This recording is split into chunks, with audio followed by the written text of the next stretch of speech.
Endi ko'radigan funksiyamiz juda ham ko'p kerak bo'ladigan funksiyalardan biri bo'ladi. Bu birinchi ko'radiganimiz sum funksiyasi. Ikkinchi ko'rib chiqadiganimiz bu средний значение, ya'ni o'rta arifmetik qiymatini hisoblovchi funksiyalar. Bularni juda ham ko'p ishlatgan bo'lishimiz kerak. Keling yana bir qisqacha tushuntirib o'taman. Sum funksiyasining vazifasi diapazondagi yig'indini hisoblab beradi. Ya'ni oddiy holatda agar biz ish hisoblaydigan bo'lsak, mana bu hammasini yig'indisini top deydigan bo'lsa, avvalo vizual bilib olish uchun shunchaki belgilasak, mana bu yerda sum chiqadi, ya'ni yig'indisi. Agar funksiya ishlatmagan holatda hisoblayman desa, buni har bittasini qo'shib chiqishimiz kerak. Buni ikkinchisi, uchinchisi, 4, 5. Bu ham natija beradi, lekin bu professional yondashuv emas. Buning uchun eng yaxshisi sum funksiyani tayyorini ishlatish kerak.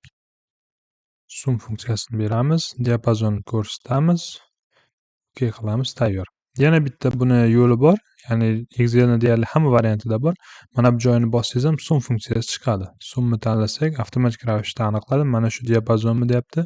Ha deb enterni bossak ham summani yig'indisini hisoblab beradi. Endi buni qandaydir oralig'ini hisoblash ham bor. Aytaylik, faqat mana buni ol, bittani tashlab ketib keyingisini ol degan joylari ham bor. Sumga qo'shimcha qilib har xil shartlar qo'ysak bo'ladi. Ya'ni mana yerda faqat olma yoki qaysidir mevalarnigina summasini hisoblab ber desak bo'ladi. Uni keyinchalik ko'ramiz. Uning uchun biz если, ya'ni agar degan funksiyani o'rganishimiz kerak. Hozircha sum shuni o'zi yetadi.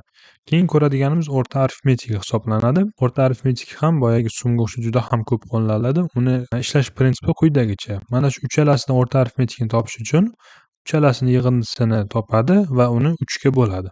Mana bu yerda ham natijasini ko'rsatyapti, ya'ni o'rta arifmetika средний tur deyapti. Buni agar matematika fanlar kesimida qiladigan bo'lsak ham 4 chiqishi kerak deyapti. Buni qanday ishlatamiz? Buni ham boyaginday funksiyani shunchaki yozamiz, sirzirak desak va diapazon ko'rsatib beramiz. Tayyor, 4 qilsak bunaqasiga yo'yamiz. Endi o'quvchilar bo'yicha bu o'rta arifmetikani biz endi mana bu yerdan tayyor joydan topib olamiz. Среднийni qilib, bu avtomatik belgilayapti, hisoblab berdi. Mana shundan bilsak bo'ladi. Xohlasak mana bu o'zidan keyingi dumlarni ham ko'rinishini chiqarishimiz mumkin, yana ham aniqroq bo'lsin desak. O'rta arifmetik shu asosda ishlaydi. Ya'ni umumiy masalan 3 tani yig'indisini 3 ga bo'ladi. 4 ta bo'lsa, 4 talasini yig'indisini 4 ga bo'ladi. Bu oddiy matematika hisoblanadi. Menimcha bo'yicha sizda muammo bo'lmaydi. Keling bitta amaliyot ko'rib chiqamiz.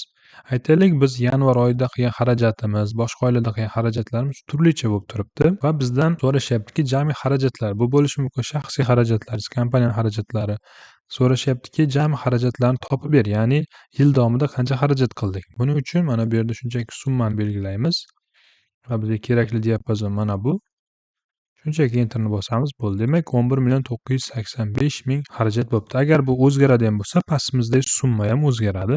Aytaylik, mana bunday bo'ldi, bu summasi ham o'zgardi. Qancha xarajat qilinibdi desa, qarashimiz mumkin. Ba'zi oylarda 500 million, ba'zi oylarda 2 milliondan oshiq bo'lgan. O'rtachasini topamiz desak, bu ham xuddi shunday. Boyagi средний tanlab, kerakli diapazonni beramiz. Enterni bosamiz, bo'ldi. Demak, har oy o'rtacha 1 milliondan oshiq xarajat bo'lgan deb xulosa berishimiz mumkin.